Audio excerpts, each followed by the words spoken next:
사람이 안 보이니까 좀 이따 말해야겠네. 네, 오늘 말씀을 따라서 같이 한번 상고를 해보겠습니다. 18절에 보시면 하나님이 이르시되 그랬어요. 여호와 하나님이 이르시되, 엘로힘 야훼라고 나오거든요. 여기서 엘로힘. 근데 그 나중에 제가 기회가 있으면 설명해 드릴게요. 1장까지는 그냥 야훼 하나님으로 나오는데 2장부터는 엘로히 하나님이 나와요.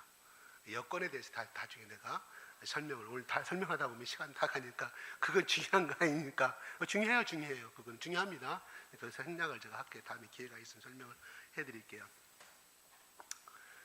18절에 아담이 혼자 사는 것을 좋지 아니하니라 그랬습니다. 좋지 아니하니.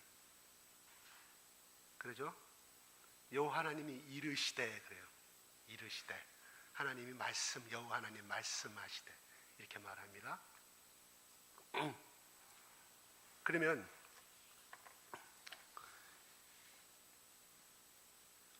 이것은 사람은 이 말씀을 생각할 때 혼자 살도록 설계된 것이 아니라는 뜻이에요. 사람이. 즉 하나님께서 인간을 창조하시고 만드시되 서로 의지하며 사이를 이루도록 살도록 창조하셨다는 의미예요. 이것이 하나님께서 우리 인생에 대해서 계획하신 첫 번째 창조 질서입니다. 뭐 아담을 잘 만들고 멋지게 만드는 그 중요한 것이 아니라 하나님이 서로 의지하면서 서로 살도록 하신 질서의 하나님, 이게 하나님께서 만드신데, 그러면 좋지 아니라는 이 어감은 우리가 다 읽었을 때, 한글로 이걸 읽었을 때 어떤 선입관님이 들어갔냐면 여러분들 속에 하나님께서 혹시 실수하신 것이 아닌가 하는 이렇게 생각을 볼 수 있어요. 그러니까 다시 말해서 그것은 전지전능하신 그 하나님이, 하나님이란 그 하나님의 속성에 문제가 있는 그런 뉘앙스를 풍기는 기절입니다. 이런 생각을 하는 이유는 좋지 아니하다는 표현은 결과적으로 뭐예요? 좋다의 반대 개념으로 이해하기 때문에 있는 겁니다. 그게 들어와요. 한글에서는 그렇게 해석을 했기 때문에. 근데 이 좋지 아니하다는 그 언어에는 우리가 생각하는 좋지 아니하다는 그런 개념이 아니에요. 다시 말해서 하나님께서 아담을 향하여서 세우신 안전하고 궁극적인 계획, 사람을 향하여서 계획이 아직 완성되지 않았다는 의미를 포함하고 있다는 거예요. 완전히 만드신 다음에 실패해가지고 중간에 계속 그 다음에 또 수정하는 것이 아니라 계속해서 완성의 단계로 이루어가는 작업 중이라는 뜻을 가지고 있다는 말이에요. 그러니까 아직까지 하나님의 계획이 진행 중에 있다는 것을 뜻을 포함하고 있다는 뜻이에요. 그것은 그 계획은 뭐냐면 아담을 위해서 돕는 배필을 지는 것이 완성입니다. 사람에게 있어서. 자, 그러면 우리가 돕는 배필이란 말이 이제 나와요. 그죠? 돕는 배필을 18절에 마지막 절에 우리가 돕는 배필도 생각하면 우리 어떤 생각이 들어가요? 주도적인 인물 속에서 그냥 옆에 보조적인 사람, 이런 개념으로 또 우리가 이렇게 생각이 되어 가는 부분이에요. 그래서 이건 또 특히나 우리 한국적인 2조 500년 역사의 그 공자의 유교적인 사상을 갖고 있는 우리 한국의 남자들에게 특히 여자는 그냥 한 남자의 부속물로 여길 수밖에 없는 그러한 유교적인 사고로 이 말씀을 바라보게 된다는 사실이에요. 그렇지 않은가요? 누가 보조적인 역할을 하기를 원하십니까? 드라마나 연극이나 다 주인공이 되기를 원하고, 여배우들이라든가 남자 배우들 고백하는 나오지 않습니까? 조연 역할을 할 때 너무 힘이 들었다. 자기 자존심 굽히고 하는 너무 힘이 들었다. 과거에 내가 20대 때는 내가 한국에서는 잘 나가는 배우였는데 이제 40대가 한물가에서 이제 조연 배우를 하려니까 얼마나 자존심 상하겠습니까? 누구든지 다 주인공이 되기를 원하고 어느 사회 주인공, 어느 조직이든가 다 뭐예요? 탑이 되기를 원하는 것이 우리 인간의 심리입니다. 그는 남자나 여자나 똑같아요. 그렇습니다. 그래서 우리 유교적인 사회는 뭐가 있어요? 연필 정부, 그 다음에 남존여비 이런 것이 아주 우리가 안 좋은 것으로 많이 남아있는 사실입니다. 근데 이 돕는 배필을 우리는 한문의 성경을 가지고 한글로 번역해서 나온 것들이에요. 그러다 보니까 이렇게 해석할 수밖에 없는 한계가 있는데, 이것은 구약에서 하나님께 주도적으로 사용할 때 하나님 편에서 쓰는 단어예요. 그 언어의 뜻은, 돕는 배필이 하나님께서 누구를 도울 때 하나님께서 이 단어를 쓰셨다는 사실이에요. 돕는 배필이라는 그 온 뜻을 쓰셨다는 사실이거든요. 이건 뭐예요? 하나님이 보조적인 역할을 했다는 것이 아니라 하나님이 돕고 도왔다는 건 뭔 말이에요? 하나님은 주도적인 가운데서 이끌고 그 역사를 진행하였다는 사실을 또 가지고 있다는 뜻이거든요. 그러니까 한글로 돕는 배필을 해석을 하면 유교적인 사상 가운데서 그냥 여자들은 보조적으로 그런 인물로 생각하며 살아갈 수가 있다는 사실입니다. 자, 잘 들어보세요. 자, 그 다음에 그러면 여호와 하나님께 도와주시다는 이 단어를 쓸 때 돕는이라는 말을 썼다 이 말이에요. 그러면 그 여호와 하나님 뭐예요? 강한 분이시죠. 그죠? 강한 분이라는 말이에요. 그러니까 우리가 돕는다는 것은 내가 힘이 있고 내가 그 많은 역할을 할 때 남을 도와주는 것이지, 내가 약하고 힘이 없는 사람은 도와줄 수 없는 거 아니겠습니까? 아무튼 이 하나님께서 이스라엘 민족을 도왔더라, 뭐 어떻게 하셨더라, 이것은 주도적으로 강한 자의 여호와 하나님께서 주도적으로 그를 이끌으셨다는 그런 의미를 포함하고 있다는 사실이에요. 그러므로서 여자는 기본적으로 강한 능력자라는 뜻으로 또 해석해 볼 수가 있다는 것입니다. 돕는 배필은 그냥 여자니까요. 그래서 절대로 우리 돕는 배필이라는 것은 성경에 한글로 나온 그대로 여자를 남자가 어떤 일을 하는데 부속품으로 생각해서 사용되는 표현이 아니라는 것이죠. 그죠? 제가 이것을 왜 설명하는 건 나중에 알게 될 거예요. 잘 들어주세요. 제가 좀 말 좀 빠르고 좀 나갔으면 좋겠어요. 그냥 옛날에 김장한 목사님이 여의도에 그 엑스포 72, 74 하듯이 저는 그 김장한 목사님이 그 빌리그리암 목사님 통역할 때 나는 저 사람처럼 정말 영어를 잘하고 싶고 저 사람처럼 영어 설교를 언젠가는 내가 전 세계를 다니면서 저렇게 좀 하고 싶다는 그런 제가 꿈을 제가 가진 적이 있어요. 네. 아무튼 그러지 못하니까 아무튼 좀 그냥 들어주세요. 피곤하겠지만. 그리고 또 여러분, 제가 창세기를 이렇게 전하면서 창세기가 정말 중요하다는 걸 더 갈수록 느껴요. 제 개인적인 욕심은 저녁에 여러분들 일 열심히 피곤해가지고 들으면 피곤하잖아요. 그래서 제 개인적인 욕심은 주일날 1부, 2부 나눠가지고 주일날 오전에 요한복음 나가고 점심 먹고 창세기 나갔으면 하는 그런 제 욕심이 있어요. 그냥 제 생각이고요. 그것도 성령께 맡기는 부분, 제 욕심이니까 그건 성령께 제가 맡기고 하는 부분이에요. 왜냐하면 피곤하니까. 저도 수요일날 예배 참석을 저도 해봤잖아요. 경주했을 때 참 피곤하더라고요. 저렇게 좀 빨리 좀 끝냈으면, 왜 목사님 오늘따라 저렇게 말씀 쳐질까? 좀 강하게 좀 퍽퍽퍽 이렇게 그럼 잠이 더 들어올 건데, 이런 생각들을 제가 피동적인 입장에서 생각해 본 적이 있어요. 저는 항상 수요일날 말씀 전하고 나면 여러분들 굉장히 미안해요. 우리 성도들에게 좀 더 졸리지 않으면서 정말 역동적인 그러한 말씀을 좀 더 하나님 나에게 주시고 그 말씀 준비할 수 있도록 내 영안의 눈을 열려주시고 이 더듬더듬하는 중간에 하는 이 발음도 좀 하나님 교정 좀 시켜주시고 이렇게 했는데 저는 거의 동영상으로 안 봅니다. 왜냐하면 그냥 그 자체가 보기 싫어요. 창피하고. 그래서 될 수 있으면 안 봐요. 안 봐. 예. 가끔 집사람이 한번 보라고 하면 거의 저는 보지 않습니다. 제가 마음에 안 들어요. 그 동영상에 나오는 제 발언과 설교 내용과 모든 것들이 내 욕심이겠죠. 자, 넘어가겠습니다. 시간 갑니다. 예. 그래서 성경의 66권에 어느 기절에도 남성이 더 높고 여성이 더 높단 말이 없어요. 그러면 오늘날 우리가 성경을 보는, 특히 우리 한국 사람이 보는 것은 우리 인간의 지학된 본성에서 보는, 우리 관념에서 보는 남성과 여성의 차이지 하나님 편에서는 절대 그것이 아니라는 것이에요. 물론 나중에 또 설명이 갑니다. 자,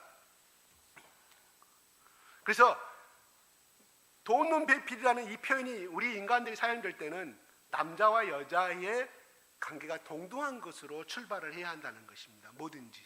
근데 이것을 이해하고 받아들이기는 우리 크리스찬들에게 20년, 30년 된 사람들에게 굉장히 힘들죠. 남성들에게는 특히. 왜? 여러분들이 예수를 만나기 전에 어떻게 배웠습니까? 엄마 아버지가 싸울 때, 할머니 아버지가 싸울 때 어떻게 배웠습니까? 감히 여자가 어떻게 남편한테, 이런 거 다 보고 자라잖아요. 그래서 그런 봉건지 가정 성장한 남편들이 나중에 결혼하면은 여성이 굉장히 힘이 듭니다. 힘들어요. 그건 머릿속에 인풋이 되어 있기 때문에 절대 그건 안 됩니다. 개선은 되겠죠. 개선은 되죠. 근데 본 모델이 멘토가 자기 아버지, 자기 할아버지가 했던 그 멘토인데 어떻게 그것이 바꿔지겠습니까? 정말 힘들어요. 제가 틀린 말 했나요? 우리 여자 집사님들한테 정말 맞아요? 동감하는 부분인가요? 제가 그렇다고 해서 그렇게 잘한 우리 남자 집사님들 절대로 그런 한 거 아니에요. 그거는 그렇게 될 수밖에 없는 환경에 자랐기 때문에 어쩔 수가 없어요. 나중에 점점 잘 되겠죠. 나중에 우리 2세, 3세들이. 예, 저도 그 범위 내에 들어가는 사람이니까. 예. 자, 근데 중요한 것은 돕는 배필을 지으시겠다는 하나님이 19절에는 18절은 그렇게 해놓고는 19절은 하나님 곧바로 돕는 배필을, 저 읽어보시죠. 돕는 배필을 곧바로 만드신가요? 안 만들어요. 이상한 하나님이시죠. 잘 봐보세요. 잘 보세요. 19절에 뭐라고 하셨어요? 그죠? 19절에 한번 읽어볼까요? 시작.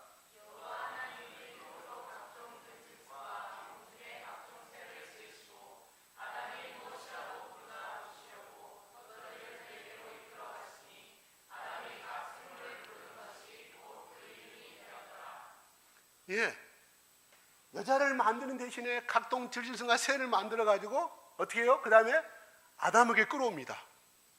이것은 무엇을 의미할까요? 아담에게 끌어와 만드신 다음에. 그래서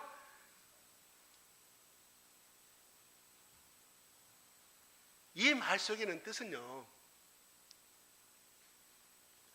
하나님께서 아담에게 일종의 자기의 돕는 배필을 찾아보라는 뜻을 담겨져 있다는 사실입니다. 그렇게 하나님께서 표현하지 않았지만 우리는 이 기절에서 18절에서 곧바로 20절로 뛰어야 되는데 그 사이에 19절의 말씀이 들어온다는 사실, 끼어났다는 사실이에요.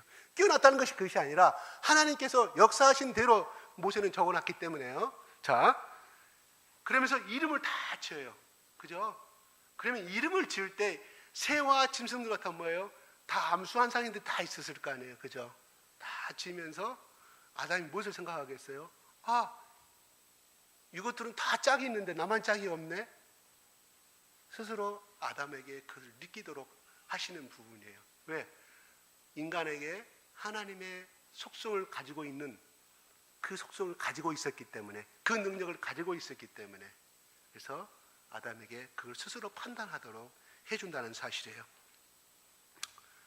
다시 말씀드려서 아담이 이름을 짓는다는 것은 자기가 가지고 있는 하나님의 속성과 능력을 가지고 자기의 의도대로 그 한 짐승마다 이름을 지어져 간다는 사실입니다. 그래서 그 물질과 속성을 깨트려 보고 있다는 사실이에요. 아담의 그 능력을 가지고 있어요. 왜? 하나님의 형상을 닮았기 때문에. 이 하나님의 형상은 하나님의 능력, 하나님의 인격, 모든 걸 다 포함하는 것입니다.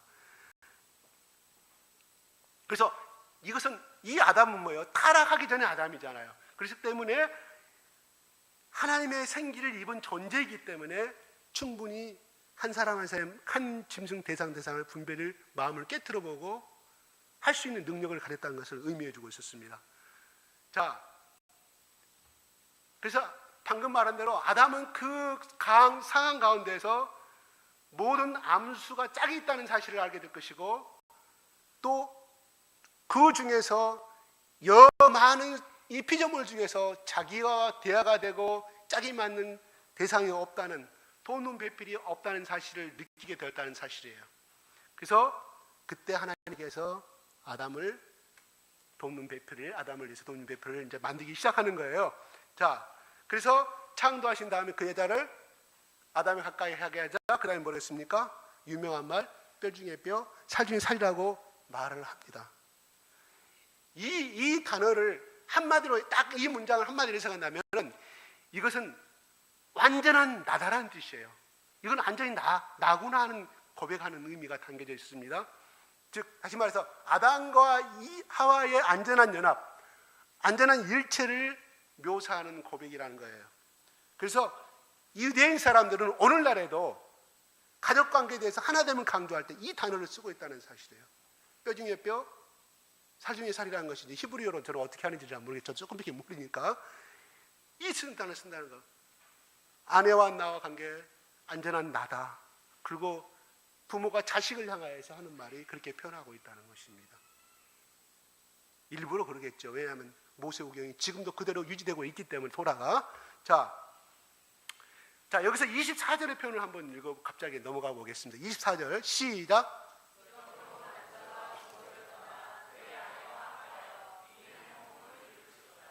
예. 여기서는 남자는 아담을 말하죠. 그죠? 그러면 여기서 부모는 누구를 말할까요? 자, 우리는 여기서 해석을 할 때 남자가 20살, 30살 되면 여자를 만나서 자기 부모를 떠나고, 여자도 신부도 부모를 떠나고 남자도 아들도 결혼 떠나서 결혼을 한다는 이런 식으로 해석을 해요. 저는 오늘 그걸 여러분 다 들었기 때문에 그거에 대해서 해석을 하고 싶지 않아요. 그러니까 이 본문으로 들어가서 해석을 같이 여러분들과 나누고 싶은 거예요. 여기서 부모는 하나님이에요. 하나님. 여기서 부모는 하나님입니다. 자, 왜냐하면 일체체의 부모는 하나님이에요. 왜? 하나님이 만드셨기 때문에. 그래서 아담의 부모가 하나님이라는 사실은 아주 중요한 메시지를 담고 있습니다. 남자인 아담의 부모인 하나님을 떠나서 아내 한 몸을 이룬다는 것은 그 속에 굉장히 많은 의미를 가지고 있습니다. 그래서 이 24절과 똑같은 표현이 에베소서의 5장 24절, 25절, 31절, 32절에 나오는데 5장 31절 한번 읽어볼까요? 에베소 5장 31절만 시작.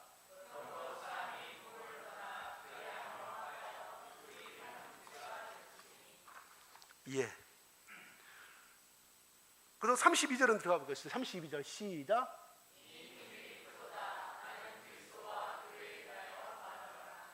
예.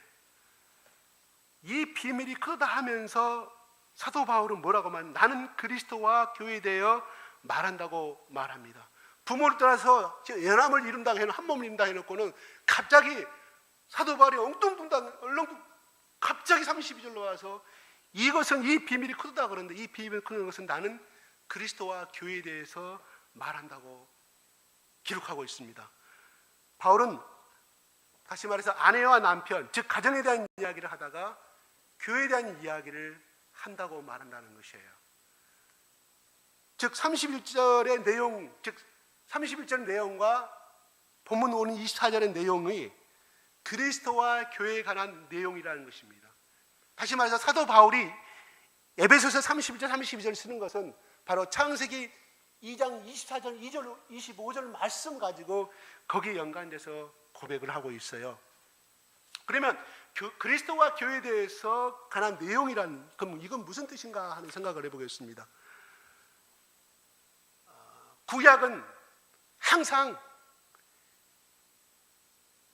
뭐예요? 구약을 그대로 해석하면 뭡니까? 오래된 약속이에요. 그렇죠? 그래서 구약에 나오는 모든 것들은 신약의 실현될 것을 말씀해 주고 있어요. 신약의 예표라는 사실이에요. 그러니까 구약에 하나님께서 선지자를 통해서 또한 창세기 말씀을 통해서 예언하시고 약속하신 것들이 신약에 와서 이루어진다는 것이에요. 그러므로 구약의 모든 말씀은 물론 그 시대의 상황과 그 시대에 맞는 말씀도 되지만 앞으로 2000년이 되든 3000년이 되든 하는 훗날에 그것이 이루어진다는 사실을 그것이 신약에 기록해요. 그것이 구약을 말씀하신 예언과 약속이 언제 이루어집니까? 신약에 와서 이루어진다는 거잖아요. 그러므로 여기서 아담은 언제나 그리스도를 예표하고 있습니다. 그리스도를요, 예수 그리스도를 예표하고 있는 거예요. 그래서 남편은 가정에서 그리스도의 역할을 한다고 우리는 또 해석해 볼 수가 있다는 거예요. 아내 역할은 교회죠. 교회. 그래서 그리스도의 신부의 역할을 아내의 역할이라는 것입니다. 하나님께서 부부관계에 그리스도와 교회의 연합된 관계를 오늘 창세기 말씀을 통해서, 본문 말씀을 통해서 이렇게 숨겨놓으시는 것을 볼 수가 있습니다. 그래서 부모를 떠난다는 것은 무엇을 의미할까요? 아담과 이브의 부모는 누구라 그랬어? 하나님이라 그랬죠. 그래서 그리스도께서 아버지 하나님을 떠나서 이 땅에 오시겠다는 의미인 것입니다. 신약에 와서 그것이 이루어졌잖아요. 그죠? 그래서 24절은 장차 그리스도께서 성부 하나님을 떠나서 그의 아내 된 교회와 안전한 연합을 이루시고 일치를 이루시기 위해서 이 땅에 오실 것을 예언하신 메시지라는 겁니다. 믿습니까? 하나님께서는 돈눈배표를 만드시기 위해서 아담을 잠들게 합니다. 그죠? 자, 그런 다음에 아담에게서 갈빗대를 취합니다. 그래서 하와를 만들어요. 그죠? 자, 잠든다는 것이 신약에서 와서 어떻게 했습니까? 성경에서는 신약에 와서는 언제나 죽었다는 의미로 표현을 되고 있어요. 아담이 잠들었다는 것은 아담이 죽었다는 것입니다. 이것은 우리의 구속과 연합을 위해서 죽으시는 그리스도의 십자가의 죽음을 상징하는 말입니다. 아담의 잠 속에는 이처럼 하나님께서 숨겨놓으신 그리스도의 십자가의 죽음이 담겨 있다는 것입니다. 자, 그러면 갈빗대를 취한다고 그랬어요. 갈빗대를 취하는 히브리에 온 단어가 있는데요. 이거는 신약에 와서 옆구리, 그 다음에 엽이라는 단어하고 똑같은 단어를 쓰고 있습니다. 요한복음 19장에 34절 보면, 자, 시작.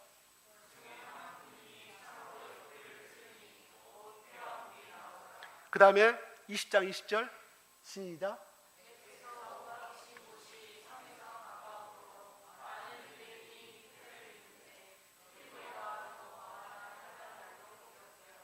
예, 여기서 갈빗대, 창세기 난 갈빗대, 그 다음에 방금 읽으신 신약에서 이 엽이란 뜻은 다 똑같은 단어를 썼어요. 히브리어로 말로.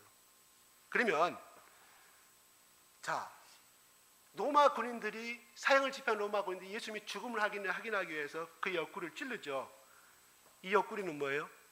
예수님의 죽음의 상징이고 고난의 흔적을 나타내죠. 그래서 예수님께서 예수님이 십자가에 죽으신 다음에 제자들이 무서워서 벌벌 떨고 있을 때, 언제가 자기들도 저렇게 죽음을 당할지 모르는 십자가에서 자기들 스승님처럼, 그래서 그들이 집단으로 무서워서 떨고 있을 때에 예수께서 찾아오셔가지고 그들에게 뭘 보여줘요? 이 죽음의 상징, 옆구리를 보여주잖아요. 그죠? 그래서 여기서 나오는 본문의 아담의 갈빗대는 바로 예수님의 옆구리의 고난의 의미가 내포되어 있다는 것입니다. 자, 그러면 아담이 죽어서 누가 나왔습니까? 하와가 나왔죠. 잘 들으세요. 아담이 죽은 다음에 하와가 나왔잖아요. 자, 이것은 뭐냐면 예수 그리스도가 앞으로 나타나시되 그분이 죽은 다음에 그리스도의 신부인 교회가 나온다는 것을 상징합니다. 신약에서 그것이 이루어지잖아요. 자, 아담은 그리스도의 모형을 나타내주고 있고요, 하와는 그리스도의 신부인 교회의 그림을 상징하고 있다는 것입니다. 그래서 이 교회라는 것은 헬라에서 여성명사를 썼어요. 여성명사. 신부도 여성명사잖아요. 자, 그건 중요한 거 아니니까. 자, 아담과 하와는 벌거벗으나 부끄러워하지 아니하였다고 성경은 말합니다. 이것은 뭐예요? 안전한 부부간의 일치, 연합을 말하는 겁니다. 이건 뭐일까? 다시 말해서 장차 예수 그리스도와 교회의 연합과 일치가 안전하게 될 것이라는 것을 암시하고 있다는 것입니다. 자, 그러면 이제 가정이라는 공동체를 제가 보겠습니다. 가정이라는 공동체 남자와 여자의 역할은 무엇입니까? 역할은 뭐예요? 남자는 그리스도의 모형을 나타내주고 있다고 제가 그랬죠.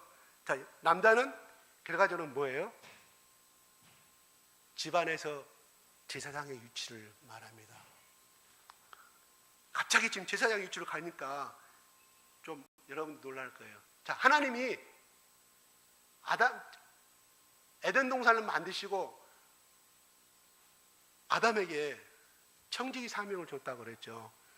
그것은 또 다시 말하면 예배자로서 제사장 직분을 의미해주고 있거든요. 예배장의 제사장. 그러니까 가정에서의 집안에서 남자의 위치는 제사장의 위치를 나타내주고 있습니다. 자, 남자는 가정에서 사랑과 책임의 마지막 자리에 앉아있는 사람입니다. 남자에게 주어진 책임지는 역할은 하나님께서 주신 역할입니다. 자, 뱀이 하와를 유혹해서 하와가 먼저 먹었잖아요. 그죠? 아담이 먼저 먹은 거 아니잖아요. 근데 중요한 것은 뭐예요? 하나님이 나타나셔서 나는 하와가 먹으라서 먹었습니다. 남자가 그렇게 했대. 하나님이 하와에게 책망을 하셨습니까? 누구에게 책망했어요? 아담에게 책임을 물었어요. 그래서 너는 평생 땀을 흘려야 너는 살 수 있다고 하나님께서 한계를 지어주시면 나오잖아요. 하와야, 네가 왜 먹었는지 책망하지 않았습니다. 남자에게 말하고 말씀하십니다. 그래서 인간 범죄의 책임을 바로 아담에게 물었다는 사실이에요. 그것은 하나님께서 남자에게 책임지는 역할을 맡기셨다는 것을 의미하는 겁니다. 간혹 남자들이 많아요. 어쩔 때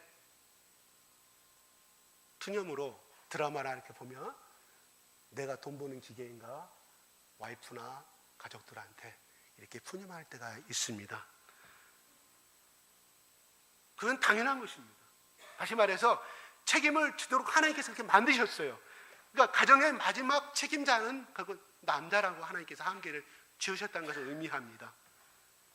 그리스도가 죽기까지 교회를 사랑한 것처럼 남자는 목숨을 바쳐서 가정을 책임져야 한다는 의미를 본문 말씀은 말씀해 주고 있다는 거예요.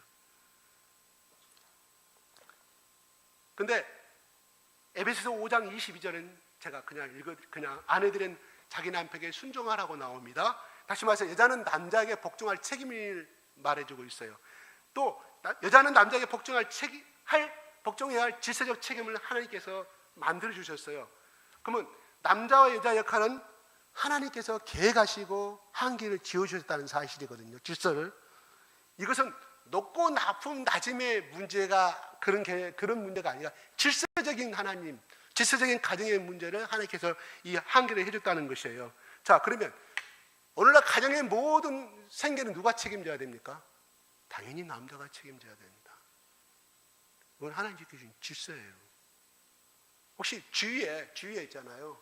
남자는 놀고 있어요. 여자가 돈을 많이 빵빵하게 벌어요. 그 가정 보세요. 잘 돌아가던가요? 반드시 문제가 있어요. 부부간에 문제가 있다가 자식의 문제가 심각하게 발생하는 걸 볼 수 있습니다. 이건 왜요? 하나님의 질서를 위반하기 때문에 당연히 생길 수밖에 없죠. 그 질서는 무엇 때문에 만들었을까요? 그렇게 해야 가정이 행복하게 돌아가고, 그렇게 해야만이 위로는 하나님을 섬기고 옆으로는 이웃을 배려하고 돌아가기 때문에 그렇게 만드신다는 사실이에요. 하나님 일부러 그렇게 만드신 것이 아니에요.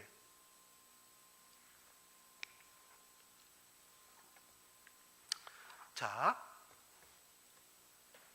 제가 이제 시간 3분만 주십시오. 이제 3분 안에 끝내겠습니다. 그런데 복종하라고 했지만 남편들은 뭐라고 말했어요? 남편은 아내의 사랑하기를 그리스도께서 교회를 사랑하는 것처럼 하라고 말씀하잖아요. 그죠? 그럼 여자는 어떻게 살아요? 남편을 사랑을 먹어야만이 살 수 있게끔 되어 있어요. 이거는 반드시 하나님이 세우신 창조의 질서고, 그 질서 속에는 그렇게 흘러가야만이 좋은 열매를 맺고 좋은 순환적으로 흘러간다는 것을 가르쳐주고 있다는 사실이에요. 자, 하나님께서 가정에서 각각의 역할을 통해서, 그러면 왜 하나님께서 이런 가정에서 역할을 주셨을까요? 하는 거예요. 역할을. 물론 여러 가지 뜻들이 있어요. 여러분들 다 가정의 날 시간, 뭐 부부 날 시간 다 배웠기 때문에 저는 그거를 말한 것이 아니에요. 그걸 말한 것이 아니라 왜 이 역할을 주셨을까요? 하는 것을 생각을 한번 해보자고요. 그것은 이 땅에 살면서 교회와 하나님의 은혜와 예수의 구속의 사랑이 무엇인지 배우고 연습하도록 주신 질서라는 사실이에요. 그냥 가정 행복하게 남편이 돈 잘 벌고 남편이 아내 많이 사랑해주고 자식 사랑해서 부자로 잘 살아가라고 하는 그런 가정을 질서를 하나님께서 그렇게 하기 위해서 주신 것은 결코 아니라는 것입니다. 그러면 그렇게 해도 그렇게 그 남편은 정말 훌륭한 사람이고 가정을 향해 헌신을 다하는데 못 사는 사람이 있잖아요. 그럼 그 사람은 가정의 질서를 제대로 못하고 있다는 것입니까? 그건 아니라는 거예요.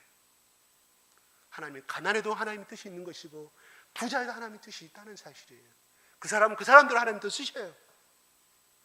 암에 걸려서 낯선 사람도 하나님께 쓰시는 것이고, 암에 걸려서 그렇게 기도하고 매달려서 죽어가면 또 하나님이 죽으신 그 모습 그대로 또 하나님이 쓰신다는 사실이에요.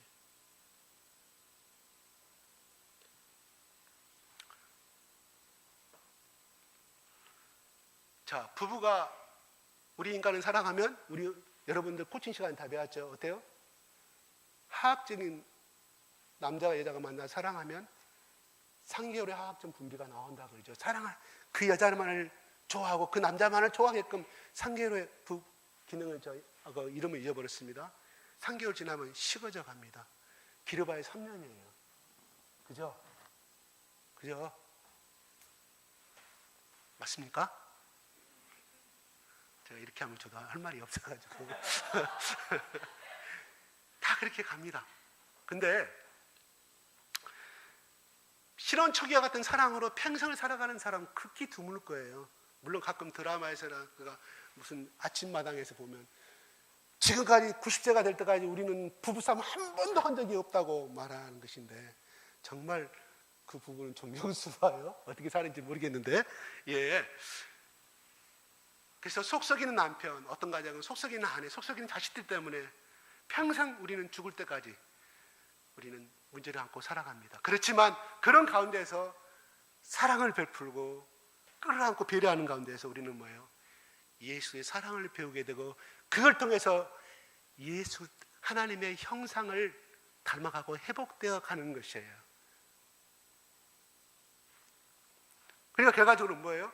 아까 처음에 연습하도록 하나님께서 가정을 주셨다는 거예요. 그 연습이란 건 되면 말고 안 되면 마는 그런 연습의 개념이 아니고, 절대적으로 이루어져야 될 필연적인 가정이고 필연적으로 해야 될 의무이고, 우리가 거기에 따라야 될 하나의 절대적인 하나의 복종을 말해주고 있거든요. 그죠? 그래서 우리가 가정을 질서를 잘 지키고 사랑하고 살아간다는 것은 뭐예요? 천국 가는 연습을 하고 있고 하나님의 형상을 회복하는 연습을 하고 있다는 것입니다. 굉장히 중요합니다. 이걸 받아들이면 보탠 사람이 되고 안 받으면 저는 어쩔 수 없어요. 그건 제 책임이 아닙니다. 자, 예수께서, 그러면서 우리는 예수의 사랑을 배우게 되고, 그렇잖아요. 또 다른 말이 나오는데 이건 제가 시간 청량하겠습니다. 자, 예수께서 우리를 어떻게 사랑하셨는지, 하나님께서 우리를 어떻게 은혜로 부르셨고, 또 하나님께서 우리가 일생을 살아오며 지금까지 어떻게 은혜로 이끌어 오셨는가를 가정 공동체에서 경영케 함으로 말미암아 서로 견디게 만들고 믿게 만들고 또 서로 덮어주게 만들고, 그러면서 교회를 배우게 되고 장차 완성될 하나님의 나라를 연습하며 살아간다는 것입니다. 지금 상대가, 지금 살고 있는 그 남편이, 지금 살고 있는 그 아내가 바로 하나님이 주신 바로 그 사랑입니다. 우리 예능 프로도 가끔 저도 보지만 멋진 남성, 뭐예요? 여기도 뭐라고 해요? 뱃살? 복근이란가요? 복근 나고 멋진 남성 나와요. 그냥 그 다 유부녀들인 그 남자 다 유명한 탤런트들이잖아요. 그 남자 서로 만지려고 그냥 나누고 보잖아요. 너무 멋지다고. 그죠? 남의 남편, 남의 남자 쳐다봐요. 뭐가 돼요, 그건? 그 사람이 돈 한 푼 벌어줍니까? 지금 옆에 있는 남편이 제일 최고라는 사실이에요. 그거 어떻게 남편 앞에서 그렇게 표현하고, 만져보고 싶다 하는 걸. 제가 만약에 만약에 그런 걸 보고요. 멋진 여자가 나와서, 뭐하다. 진짜, 어쩌다. 만약에 그런 말을 저는 한마디라고 하면 저는 아내한테 맞아 죽지는 않고요. 그 다음날 밥은 못 얻습니다. 그건 부부간에 지켜야 할 예의라고 생각합니다. 물론 사람은 육을 이끄기 때문에 느낄 수가 있어요. 순간 생각할 수 있어요. 그렇지만 해야 될 말이 있고 안 해야 될 말이 있잖아요. 부부간에. 그런 반드시 아내로서 남편으로서 지켜줘야 할 예의라고 생각합니다. 그래요? 그죠? 억지로 또 그 끝이니까. 그래서 우리는 바로 주신 가정을 통해서 순종을 배우고 책임을 배우고 또한 천국을 새롭게 이루어가는 삶을 살아가고 있습니다. 그러므로 이 시간에 하나님 우리에게 가정을 주신 하나님, 그죠? 가정을 주신 하나님. 제가 오늘 저희 아내에게 나오면서 어떤 분을 이야기를 했어요. 어떤 분을. 그래서 아마 그분이 남은 인생을 지금처럼 살아왔던 것처럼 그렇게 살아간다고 하면 그분이 이상의 눈을 감고 하늘나라 가게 됐을 때 그분의 아들과 딸, 그분의 손자들, 중손자들까지 정말 그분은 정말 훌륭하셨다고 고백하는, 돌아가신 길마다 모여서 그런 고백을 하게 될 것이다. 이 고백은 수천만 원, 수억을 남겨준 그 재산보다 더 값진 영적인 유산을 물려주고 가는 것이다고 제가 제 아내한테 그 말을 했어요. 제 아내가 아멘이라고 이야기하더라고요. 그래서 우리 이 삶을 현재 눈에 보이는 거 없지만 남들보다 떵떵거리고 살지는 못하지만, 그러니까 이 예수님을 붙들고 우리 가정을 주신 그 하나님, 그래서 예수 그리스도의 그 그리스도의 사랑이 바로 남편으로서 역할을 해야 될 것이고, 남편은 그 역할을 해야 되고, 또 아내는 아내로서의 그 역할을 해나감으로 인해서 나중에 오랜 세월이 흘렀을 때 60세, 70세가 됐을 때 뒤돌아봤을 때 여보 우리는 그동안 정말 잘 살아왔어. 부부간에 서로 고백하는 그런 아름다운 가정이 되었으면 좋겠습니다. 기도하겠습니다.